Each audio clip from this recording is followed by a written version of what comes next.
Et bien de retour sur le plateau pour un autre sujet de débat. On va parler du sommet du G20 qui se tient pour la première fois en Égypte, dans la nouvelle capitale administrative, sous le parrainage du président Abdel Fattah el-Sisi.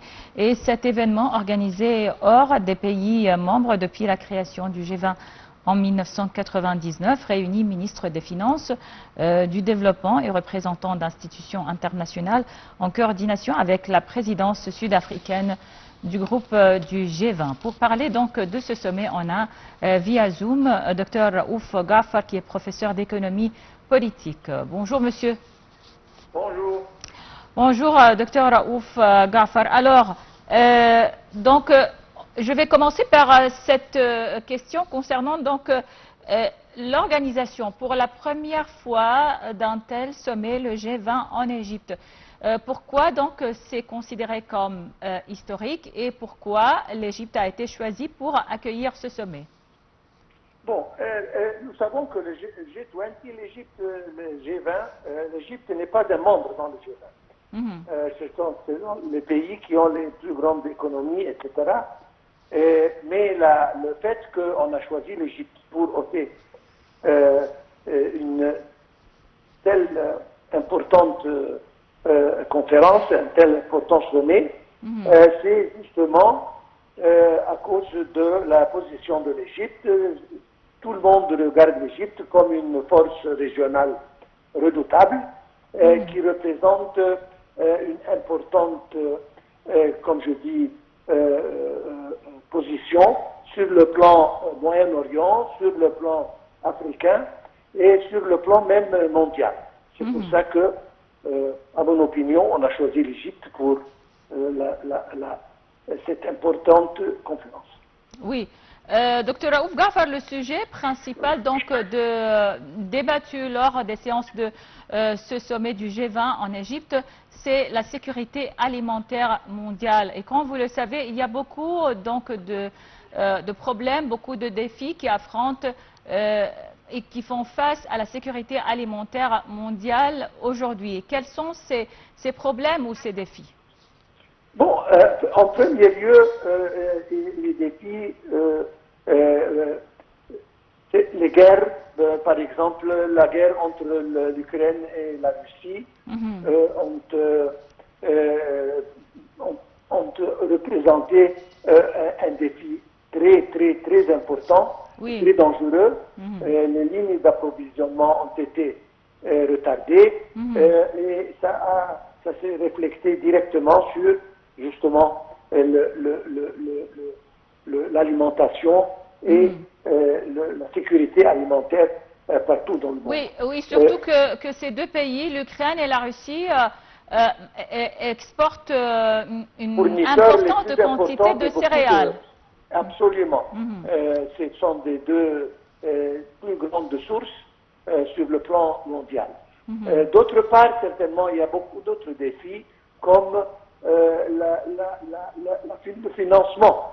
Les pays africains souffrent du manque de nourriture à cause du manque de ressources financières et les instituts financiers internationaux peut-être ne font pas le rôle attendu d'eux. Alors ça, encore une fois, c'est un autre défi. Et puis le changement climatique, certainement, affecte.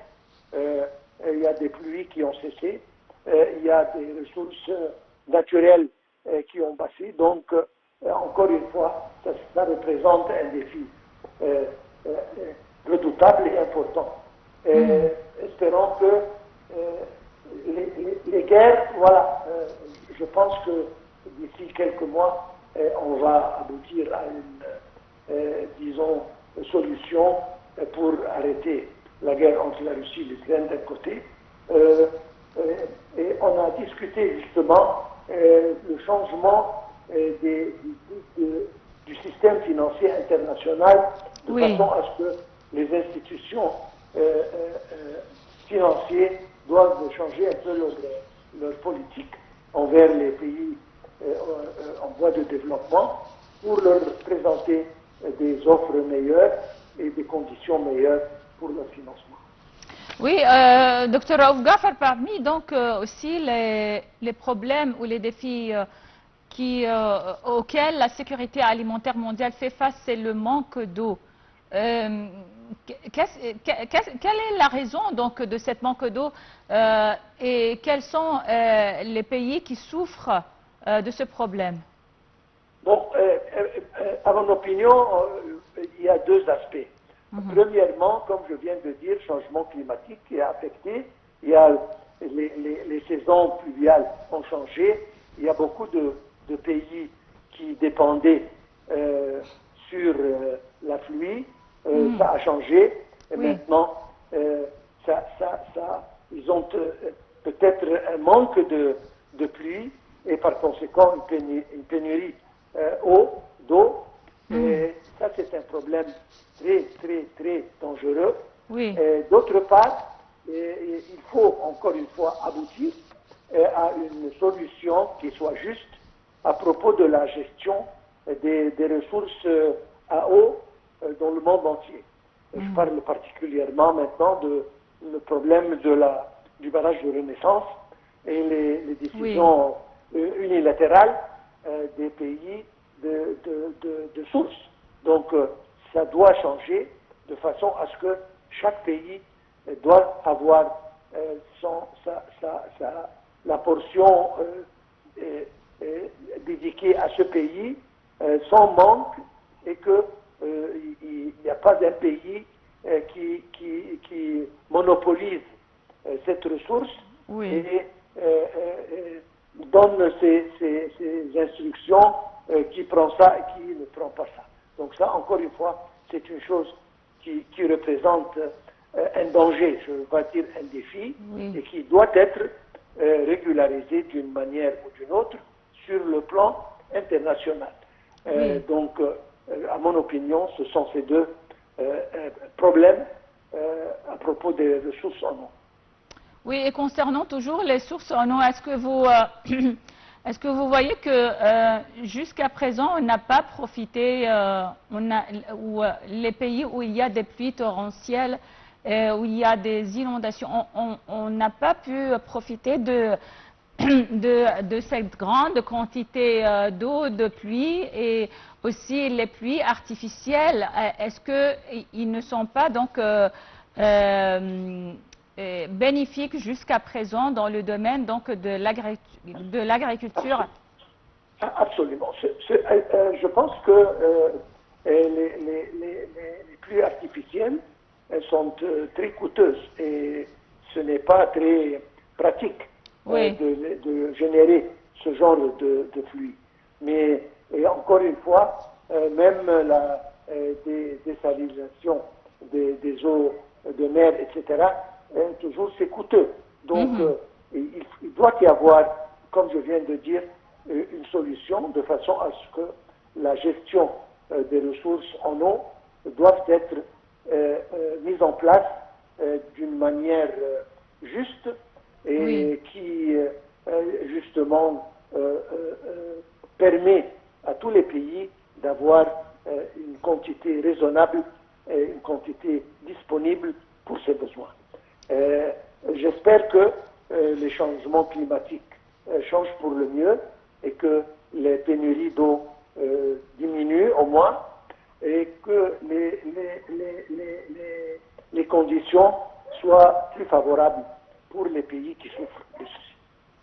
Oui, docteur Raouf Gafar, comme vous le savez, donc l'Union africaine devient membre permanent du G20 et parmi les sujets qui ont été abordés lors de ce sommet, c'est la réforme du commerce multilatéral et la justice dans les échanges nord-sud. L'Égypte se positionne comme voix représentative de l'Afrique. Est-ce qu'on arrive donc jusqu'à présent à gérer cette question de justice entre les échanges nord et sud? On doit comprendre une vérité, c'est que l'Afrique, c'est le futur. L'Afrique, c'est un marché redoutable, c'est un marché un grand marché. L'Afrique a des ressources, beaucoup de ressources diversifiées, et que l'exploitation de ces ressources a besoin de financement, a besoin de technologie, a besoin de... Donc, c'est un marché très important, et il n'y a pas d'un futur sans l'Afrique. C'est pour ça que les pays développés, les pays industrialisés, ils savent ça très bien, et ils savent que leur intérêt est lié à l'intérêt de l'Afrique. Donc, c'est une situation qui doit être gagnante des deux côtés, en